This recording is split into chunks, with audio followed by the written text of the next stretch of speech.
What you're about to listen to is a Bry-Fy production.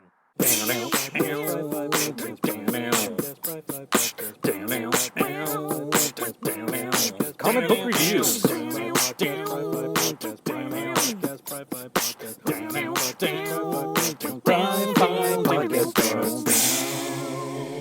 Hey everyone, welcome back to the Bry-Fy podcast. I'm your host, Bry-Fy, your comics guy, and you're listening to morning radio. No. So I am recording at night. My son and wife are laying down. So yeah, energy's a little lower tonight. So we're going a little smooth tonight with the Bry-Fy podcast this time around. But hey, look, I know we're another week late, and actually we're even late on the second week of lateness. And I don't know, maybe this is going to be the new recording schedule, just once every other week. With work going on and family life, it does get a little more difficult to find time. And I just haven't had really is strength the right word? Just haven't had the energy to record in the car while driving, mostly because I've been not running late to work, but running very close to just barely on time. And so, yeah, and it's not like bad, like, oh God, life is miserable. Just, man, things are catching up. It's getting the end of the year. I'm just exhausted. It's my birthday month this month, so I'm excited for that. I get to celebrate that at the end of the year, just before my job enters another outage where I'll be working 4 on, 1 off for the next month and a half. So October through just about halfway through November, I'm going to be busy as hell. And what makes it even worse is I'll be working nights, and so my sleep schedule will be all jacked up. So I'm not looking forward to that, but the money will be good. Like, the money's always good because I work a lot of overtime when I work that schedule.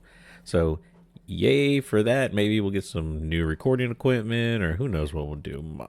My plan is to save it, because eventually I'm going to have to retire, right? And I need some money.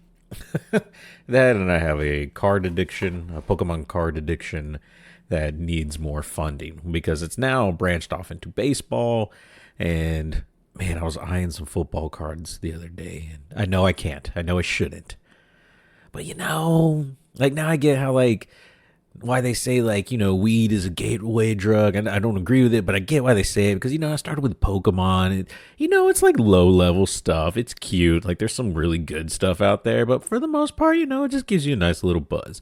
And then you try baseball cards for a little bit, and it's a little more volatile. Like, the downs are really down, but the highs, oh man, when you hit the highs, it was great. Like, actually, so I bought a buddy of mine. We both got a promotion at the same time, and we both got the same promotion. He just moved into a different area than mine, and so for congratulations, he bought me a Pokemon Elite Trainer box a while back, and I decided to return the favor, and I bought him a Topps 2024 Topps Chrome baseball card, and in it he hit a pretty decent card, selling close to $200 ungraded on like eBay and stuff. And so I can only imagine what it's going to go for graded. So, and that was just like a Walmart box hit that he got. But like, people pull cards in the thousands. So that was really awesome again to see something like that. But like I said, the baseball hits, like, oh. And then I remember another friend of mine had a football card that was like a couple $1,000, and like, that high is amazing, but like the price to get the card boxes is insane. So it's but I'm flirting with the idea, I could probably afford 1 or 2 of these things, and that's how you get into the heavy drugs. I see it now with trading cards. No, it's just funny stuff. And so that's what's going on with me. We'll talk a little bit about some nifty. Actually, we're not going to really break into segments here. This is going to be a really short, sweet, and simple episode, just to kind of say hi, and I miss you guys, and hopefully you guys will enjoy what is happening. But some things that I've noticed, and in the Nifty Nerd News area, and things that have been going on.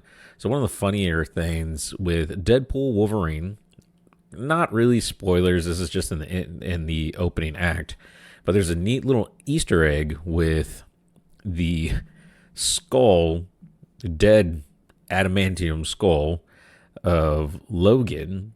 When you see it open, if you're able to freeze frame in there, you should see a number 24601. I can't remember the whole number. 24601. Yeah, that's what it is.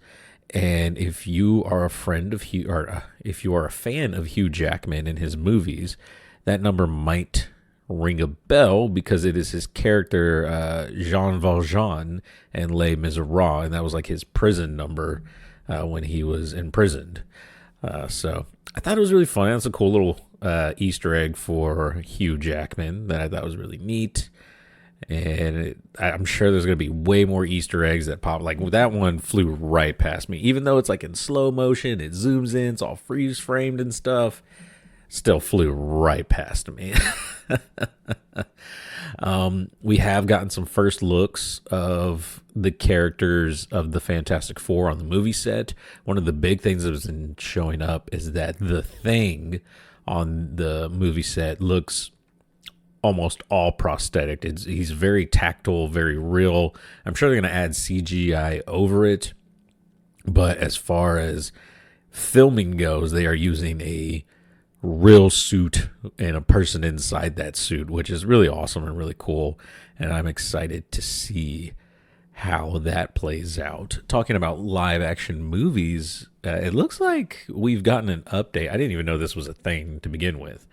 But supposedly the Invincible story is getting a live action adaptation.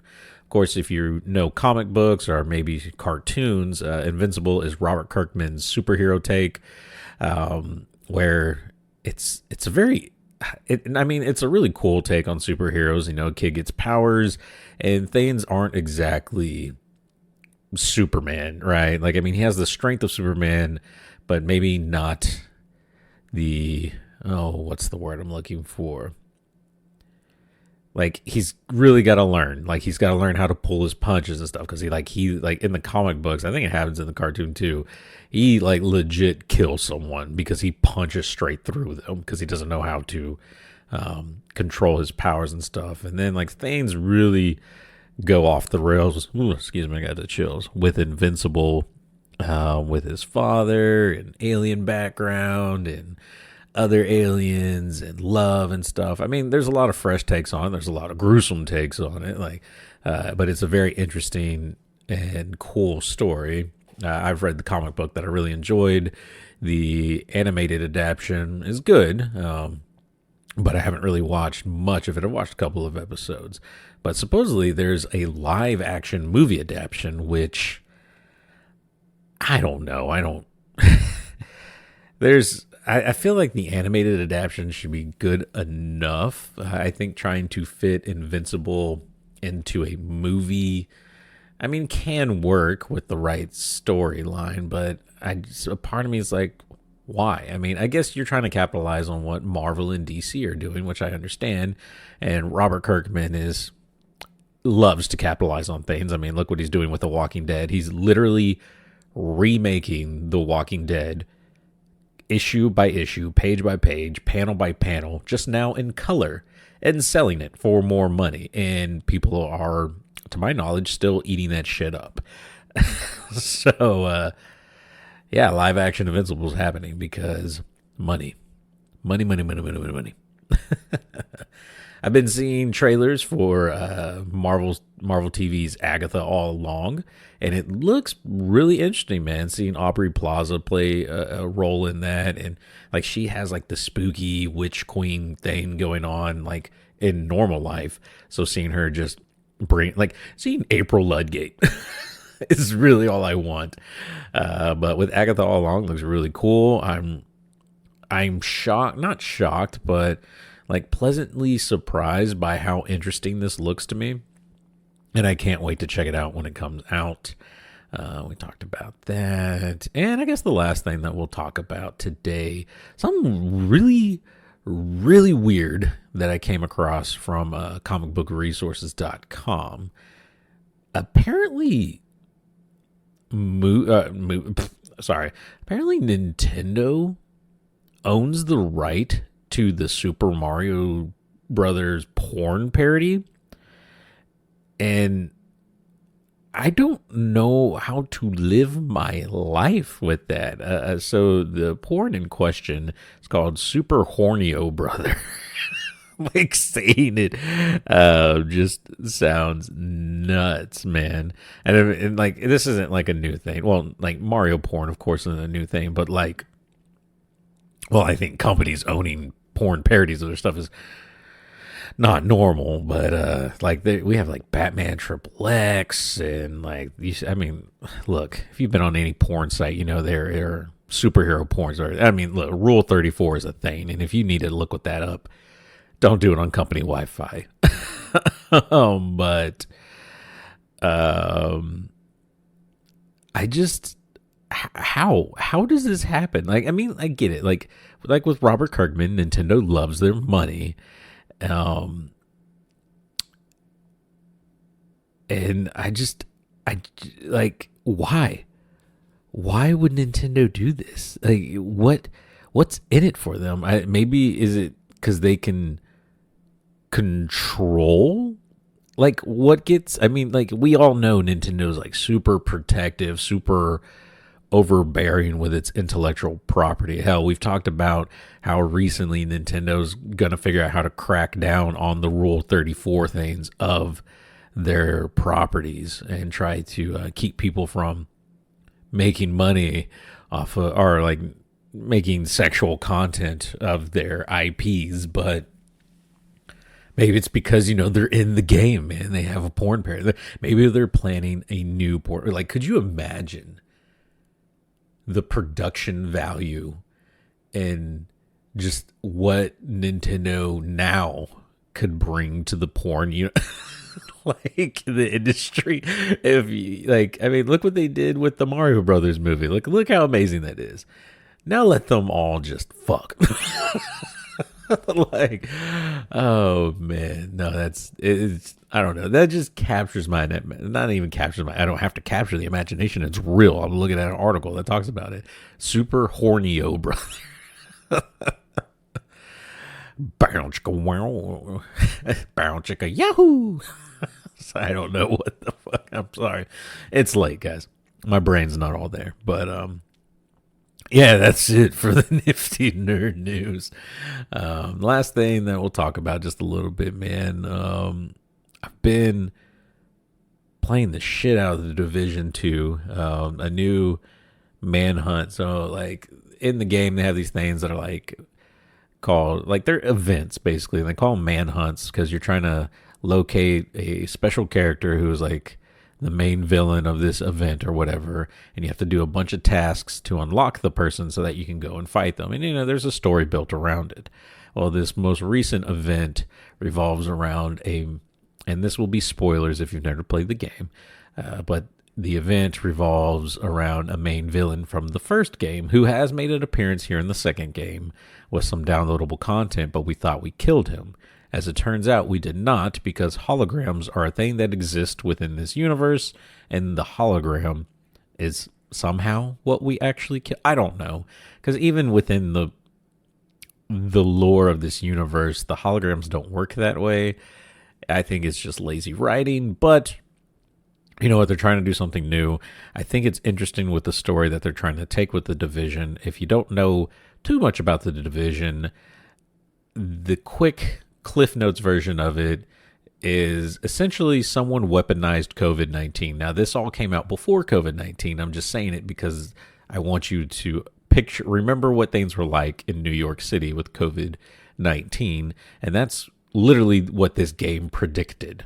I think they call it like the green flu or the dollar flu because it happened around Black Friday, and someone like essentially, what was it, like smallpox or something like that, like a super smallpox virus, and infected tons of like physical currency, and it got a bunch of people sick, and it's essentially spread like the COVID-19 virus.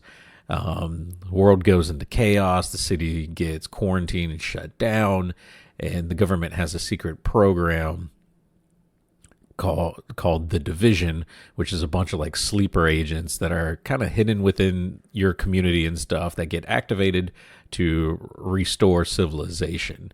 And I believe a lot of this was actually based off, I've talked about this before, but it's like based off like a military program or like simulated program where, you know, they try to come back from and see how well equipped we are to bring civilization back from like crazy events that would just destroy the country, essentially. And so that's what it's all based off of. But anyway, so this character, this villain who was a part of the division, starts kind of losing faith in it and starting to find things that aren't right with the division and ends up leaving it, or what they call going rogue.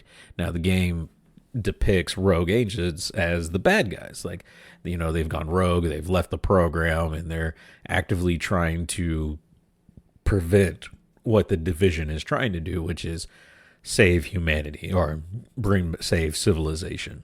So in the second game, there's more of that, but now the story has been building where the division appears to be corrupt, and now we're finding things with it that aren't exactly kind of like what we were led to believe. And we're seeing a lot of good agents leave the division through the story, and so now we're getting more involved with it. And that's kind of what happens with this latest Manhunt event. Is the guy's name is Aaron Keener, is basically wanting to help now. Like, he's like, look, I've seen what you've done. You're a good person, and I want to help you, and I want to bring you in and show you like how deep the rabbit hole goes.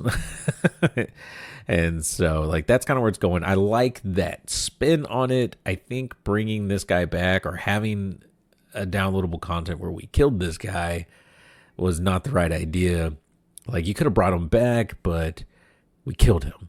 And lazy writing is how he survived being killed. Like, I don't know. It's kind of crazy. But, I mean, it's a good story. Don't get me like the lore and the gameplay and, like, the stories within the game that happen, like, on the side, or things that you find, like, Easter egg-wise and through radio comms and cell phone things. Like, there are collectibles that you can find that paint stories of people surviving or dying during all these things that are happening. Some of it's touching, some of it's really moving, and it's a lot. It's really interesting, and there's a lot there if you choose to explore the world, which I do, and I get a lot of enjoyment out of it. The game itself, really solid game. Sorry. And I think it's worth a play if you guys enjoy third-person cover-based shooters and like being able to really diversify the build of your character and make them either like a glass cannon or a tank or like a magic user or a skill-based user, or skills, things like that. It's a very versatile game, and you can change your play style at a whim, which is really great and a lot of fun. So that's my spiel. Now, the company who owns the game, Ubisoft, not so much. They're trash, but this is one of my favorite games, and this is the one they got right. But then they don't show it any love, so that kind of sucks. But anyway, the other thing that's been... So, yeah, I've been playing a lot of that, and I just finished that Manhunt up now, so... I don't know. I'm in a weird spot. Like I said, like, I like what they're trying to do. It's weird that they're doing it this way, but I mean, using an existing character kind of tracks and, like, you know, keeps people kind of involved, but I killed this dude. Anyway, the other thing that's been interesting, my wife and I, Casey, well, there's two things.